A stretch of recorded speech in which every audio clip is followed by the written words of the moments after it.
नमस्कार, कसे आहात? गुरुपौर्णिमा येते आहे. तुम्हाला माहिती आहे का गुरुपौर्णिमा का साजरी करतो ते? चला तर मग आज जाणून घेऊया. गुरुपौर्णिमा ही महर्षी वेदव्यास यांची जयंती, यांचा वाढदिवस, म्हणून आपण याला व्यासपौर्णिमा देखील म्हणतो. महर्षी वेदव्यास हे वेद आणि महाभारत याचे रचयिते. याबद्दल अजून एक गोष्ट देखील आहे. शिव जे योग संस्कृतीचे आदिगुरु म्हणजे पहिले गुरु, यांची 7 ज्ञानी यांनी खूप वर्ष तपश्चर्या केली. शिवजी प्रसन्न झाले आणि त्यांना ज्ञान दिले. हे 7 जण म्हणजे कोण? आपले सप्तर्षी. या दिवसापासून किंवा तेव्हापासून गुरु शिष्य यांची परंपरा सुरू झाली.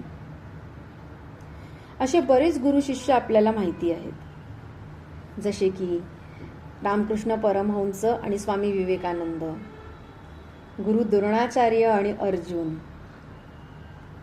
स्वामी रामदास आणि छत्रपती शिवाजी महाराज.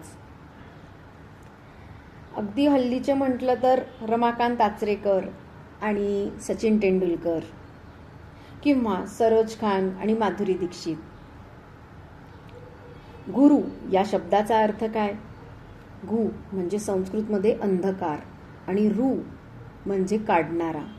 जो आपल्या आयुष्यातनं अंधकार काढतो आणि आपल्याला एक मार्ग दाखवतो, तो म्हणजे गुरु. मग आपल्या सर्वांची पहिली गुरु कोण? ती म्हणजे आपली आई.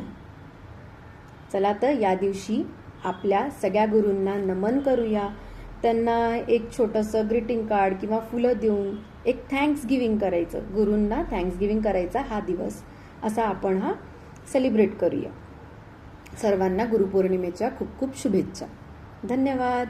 पुन्हा भेटूयात.